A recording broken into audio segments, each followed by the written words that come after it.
Hi friends, ఎంతో tasty అయిన tomato రసాన్ని చేసుకుందామా. రోజు వర్షం పడుతుంది కదా, సో నేను చెప్పే విధంగా రసం చేసుకోండి, నోటికి చాలా బాగుంటుంది. సో ముందుగా 3 టమాటోస్ని తీసుకొని అందులో 3 వెల్లుల్లి రబ్బని ఒక మిరపకాయని వేసుకొని బాగా ఉడకబెట్టుకోవాలి. ఇలా పొట్టు వచ్చేంత వరకు ఉడకబెట్టుకొని మంచిగా ముద్దలా చేసేసుకోవాలి. సో ఒక 3 రెమ్మల చింతపండుని నానబెట్టేసుకోవాలి.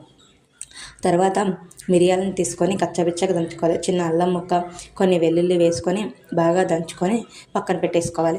సో ఒక పెనం తీసుకొని దానిలో కొంచెం ఆయిల్ వేసుకొని కొంచెం ఆవాలు, కొంచెం శనగపప్పు, ఒక ఎండుమిరపకాయ, ఇందాక మనం కచ్చపిచ్చగా దంచుకున్న పేస్ట్ని వేసుకొని బాగా కలుపుకోవాలి. ఇది ఇలా ఉండగా ఇందాక మనం ప్యూరీ చేసుకున్న టమాటా ప్యూరీని వేసుకొని బాగా కలుపుకోవాలి. దానిలో కొంచెం పసుపు, కొంచెం ధనియాల పొడి, కొంచెం జీలకర్ర పొడి, కొంచెం కారం వేసుకొని బాగా కలుపుకోవాలి. ఇది బాగా దగ్గరకు వచ్చి నూనె మీదకి తేలేంత వరకు బాగా కలుపుకోవాలి. ఇలా బాగా అయిన తర్వాత కొంచెం సాల్ట్ వేసుకొని బాగా కలుపుకొని దానిలో మనం ఇందాకలా నానబెట్టుకున్న చింతపండు రసాన్ని వేసుకోవాలి.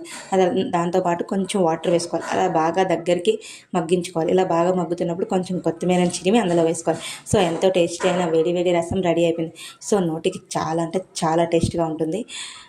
ఇలా వర్షం పడేటప్పుడు ఇలా రసం చేసుకొని తింటే హాయిగా ఉంటుంది. మీరు కూడా తప్పకుండా ట్రై చేయండి. Thank you for watching. Bye bye. Subscribe.